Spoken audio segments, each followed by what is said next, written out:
আজকের যে বিষয়বস্তু বা বিভক্তের তাৎপর্য সম্পর্কে আমাদের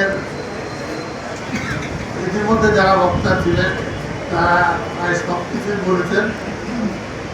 আমি শুধুমাত্র একটা বিষয় উল্লেখ করে আমার বক্তব্য শেষ করব। আজকে আমাদের যে বিলের প্রতিপাদ্য সেটা হলো বিরোধ হলে শুধু মামলা নয়, জেলা লিগাল এইড অফিসের আপোষ হয়।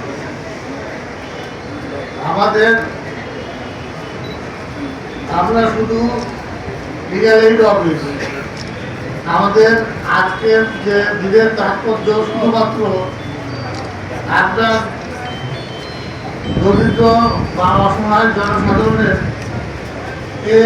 বিনামূল্যে বিচার প্রদান না, সেই সঙ্গে সঙ্গে আমরা লিগাল এইড অফিস বর্তমানে আপোষ সেবা এডিআরের উপরে আমরা গুরুত্ব দিচ্ছি এবং এটাও আমাদেরকে গুরুত্ব সহকারে গ্রহণ করতে হবে। আমাদের বিজ্ঞ বিচারক নারী শিশু নির্যাতন ট্রাইব্যুনালের উনি উল্লেখ করেছেন যে আমাদের বিদেশে অধিকাংশ মামলায় 80% মামলায় তৎপরা এডিআরে যায়। আমাদের এখানেও যদি আমরা আমাদের মামলাগুলোকে এডিআরের মাধ্যমে সমাধান করতে পারি তাহলে আমাদের দেওয়ানি আদালতের মামলা নিষ্পত্তি প্রক্রিয়ার যে জটিলতা সেখান থেকে আমরা অব্যাহতি বা মুক্তি পেতে পারি।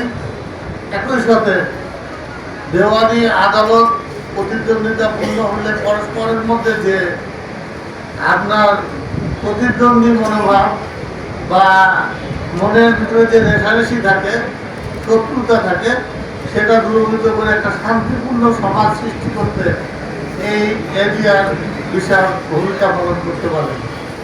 এ লক্ষ্যে আমি আমাদের এখানে উপস্থিত আইনজীবীদের প্রতি আহ্বান জানাই যে আমরা যেন আমাদের মামলাগুলো এডিআরের মাধ্যমে, অবশ্যই এখন দেওয়ানি কার্যবিধিতে আপনার এডিআরটাকে বাধ্যতামূলক করা হয়েছে, এই এডিআরটুকু যেন সাফল্য অর্জন করতে পারে সেজন্য আপনাদেরকে সচেষ্ট হওয়া।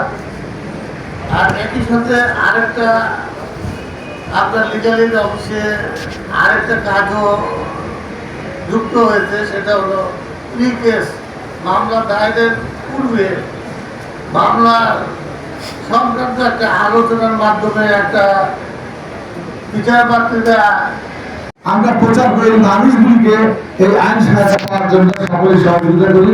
এই আশা, এই আহ্বান রেখে আমি সকলকে আবার ধন্যবাদ জানিয়ে আমার কথা এখানে শেষ করছি।